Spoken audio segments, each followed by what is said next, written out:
الحمد لله رب العالمين الذي نحمده ونستعين ونعوذ بالله من شرور أنفسنا وسيئات أعمالنا من يهده الله فلا مضل له ومن يضلله فلا هادي له أشهد أن لا إله إلا الله وحده لا شريك له شهادة من هو خير مقاما وأحسن نديا وأشهد أن سيدنا محمدا عبده ورسوله المتصف بالمكارم كبارا وصبيا اللهم صل وسلم على سيدنا ومولانا محمد وعلى آله وأصحابه ومن تبعهم بإحسان إلى يوم الدين ومن والاه. فيا عباد الله أوصي نفسي وإياكم بتقوى الله وقد فاز من آمن واتقى. وقال الله تعالى في كتابه الكريم يا أيها الذين آمنوا اتقوا الله وقولوا قولا سديدا يصلح لكم أعمالكم ويغفر لكم ذنوبكم ومن يطع الله ورسوله فقد فاز فوزا عظيما. وقال في آية أخرى إنما المؤمنون الذين آمنوا بالله ورسوله ثم لم يرتابوا والذين جاهدوا بأموالهم وأنفسهم في سبيل الله ulaika humus shadiqun.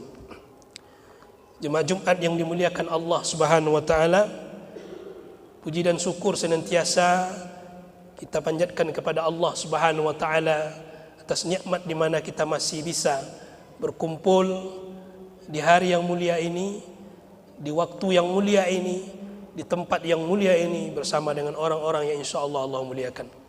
Kemudian selawat beserta salam senantiasa tercurahkan kepada junjungan kita Nabi Yuna Muhammad sallallahu alaihi wasallam, kepada keluarganya, kerabatnya dan para sahabat. Jemaah yang dimuliakan Allah, orang beriman itu berada di antara 5 kesulitan.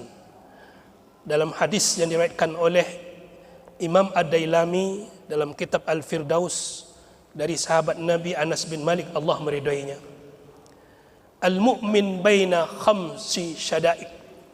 Orang beriman itu berada di antara 5 kesulitan. Yang pertama, al-mu'min yahsuduhu, orang beriman yang dengki kepadanya. Yang kedua, munafikin yubghiduhu, orang munafik yang membencinya. Yang ketiga, kafirin yuqatiluh, orang kafir yang senantiasa memeranginya. Yang ketiga, wa nafsin tunazi'uhu, nafsu yang terus mendorongnya. Yang kelima, wasyaitanin yudilluhu, syaitan yang senantiasa menyesatkannya. Maka kelima hal ini terus akan kita hadapi sampai kematian menjemput kita. Yang pertama adalah orang yang beriman, yang seakidah dengan kita, yang sama-sama menganut agama Islam, yang beriman kepada Allah dan Rasulnya. Namun itu pun tidak akan lepas iri kepada kita, dengki kepada kita. Kedengkiannya itu bukan karena kita tidak menawarkan sesuatu kepadanya. Kita tetap tawarkan sesuatu itu kepadanya. Kita ajak dia untuk bahagia juga. Kita ajak dia untuk senang-senang juga. Tapi karena dengki itu masuk kepada dirinya, maka dia tidak ingin kita bahagia. Dia tidak ingin kita selamat. Dia tidak ingin kita tenang-tenang saja. Kalau kita sudah ditangkap polisi atau kita OTT, ditangkap KPK, baru dia senang, baru dia bahagia. Dia akan puas jika nikmat yang kita miliki itu hilang dari kita. Dia akan merasa senang jika apa yang kita miliki itu hilang semuanya. Dan alih-alih kalau bisa kembali kepadanya, beralih kepadanya. Maka ini akan terus kita hadapi jemaah yang dimuliakan Allah, orang-orang yang hasud ini. Maka Rasulullah sallallahu alaihi wasallam pernah mengatakan dalam hadis sahih, innal aina la tudkhilur rajul al-qabr. Dengki itu yang diawali dengan mata melihat itu akan terus ada pada diri seseorang itu sampai kematian menjemputnya, sampai ke kubur. Maka kita tidak akan lepas dari orang-orang yang iri ini, orang-orang yang tidak suka sama kita. Iri ini disebabkan oleh permusuhan, kebencian, kemudian karena dia merasa kita ini tidak pantas untuk mendapat nikmat itu. Maka bagaimana kita menghadapi orang yang iri ini? Ibnu Abbas radhiyallahu taala anhuma pernah menghadapi orang yang dengki kepadanya. Maka beliau dengan slow, dengan tenang menjawab kedengkian orang ini, kebencian orang ini dengan berkata, "Atasubbuni, apakah engkau diri kepadaku, dengki kepadaku? Wa fiyya salasun, ada 3 yang ada pada diriku. Ma min sami'tu bi baladin nuzila fihil matar illa farihtu lahu wa in lam yakun li zar'un yanbutu." Kamu seharusnya enggak usah dengki kepada saya, karena saya ini memiliki 3 hal. Yang pertama, ketika aku mendengar suatu negeri yang turun hujan kepadanya, maka aku sangat bahagia sekali. Meskipun aku tidak memiliki kebun, tapi aku senang sekali ketika hujan itu turun bisa membasihi kebun seseorang atau masyarakat itu.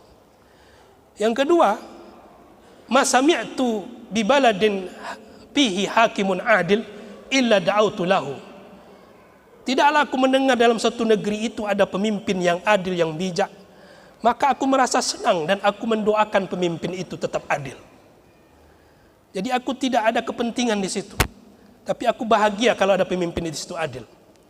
Kemudian yang ketiga, ma'alimtu min ayatin fil Qur'an illa tamannaitu an ya'lamuhal muslimuna jami'a.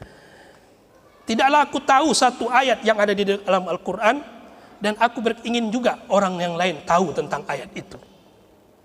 Jadi untuk apa engkau benci sama saya? Sementara dalam hati saya tidak menginginkan kebencian. Jadi jemaah yang dimuliakan Allah, untuk menghadapi orang yang iri dengki ini, jangan pula kita berbuat iri dan dengki juga, hasud kepadanya. Tapi kita hadapi dengan cara positif.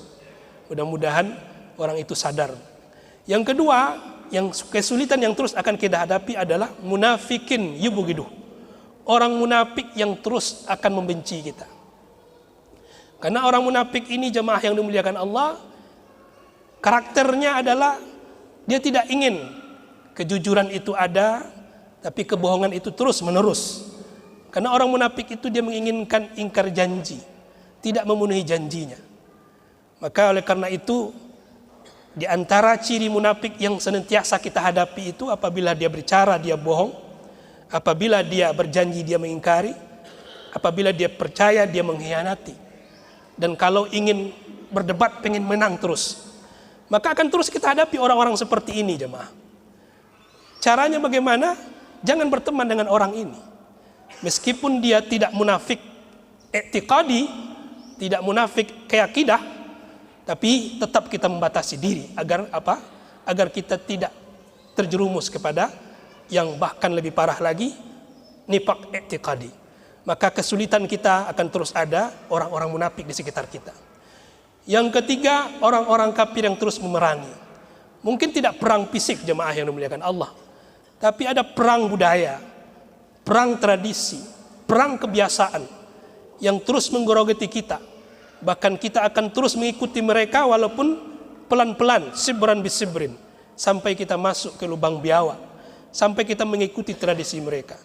Baru-baru ini ada tragedi, ya, sebagian daerah wilayah yang ada di Timur Tengah sudah merayakan Halloween, ya, yang mereka istilahkan dengan Halloween.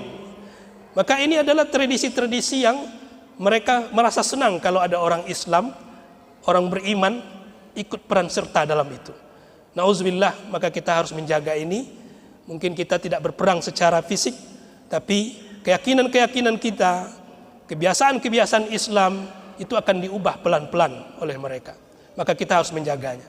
Kemudian yang keempat, nafsu yang terus akan membodohi kita, yang terus akan menjerumuskan kita. Maka jemaah yang dimuliakan Allah, kita adalah makhluk Allah yang lemah, tidak seperti malaikat. Namun oleh karena itu bukan berarti kita menggagalkan, membatasi dalam artian kita tidak harus miliki nafsu, tidak. Kita harus punya nafsu. Tapi jangan sampai nafsu itu membuat kita terjerumus kepada permainan-permainan setan. Karena kata Nabi Yusuf alaihissalam dalam surah Yusuf ayat 53, "Wa ma ubarri'un nafsi, inna nafsa la'amaratun bisu." Aku tidak mengatakan bahwa nafsuku itu adalah nafsu saleh. Nafsuku ada nafsu juga. Tapi aku dijaga oleh Allah Subhanahu wa taala. Rasul-rasul Allah dijaga nafsunya. Maka oleh karena itu kita berupaya menjaga nafsu kita, jangan sampai terdorong kita kepada atau terjerumus kepada hal-hal yang tidak dibenarkan Allah dan Rasulnya. Kemudian yang kelima adalah setan yang terus akan memusuhi jemaah. Dalam surah Fatir ayat 11 Allah katakan, "Inna syaitan aduun lakum fattakhizhu aduwa." Setan itu musuh yang nyata bagi kalian. Meskipun kita tidak melihatnya dan mereka melihat kita, tapi permusuhan setan itu terus ada. Maka ada cara-cara celah-celah setan, lubang-lubang setan yang terus, atau pintu-pintu setan yang terus masuk kepada diri kita. Pintu kesombongan, pintu tergesa-gesa, pintu kekikiran, pintu merasa hebat, dan semuanya. Ini adalah permainan-permainan setan. Maka ini jangan sampai terjerumus kita. 5 keadaan ini akan terus kita hadapi jemaah yang dimuliakan Allah. Dan ini adalah kesulitan. Karena kata Rasulullah, min khamsi sadaid, termasuk 5 kesulitan.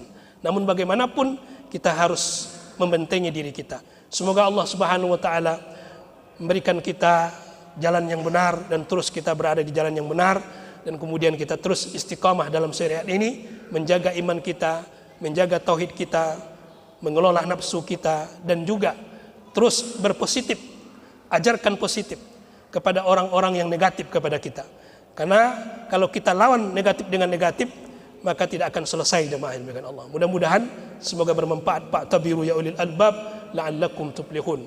Aqulu qawli hadza wastaghfirullahal azim wastaghfiruhu innahu huwal ghafurur rahim.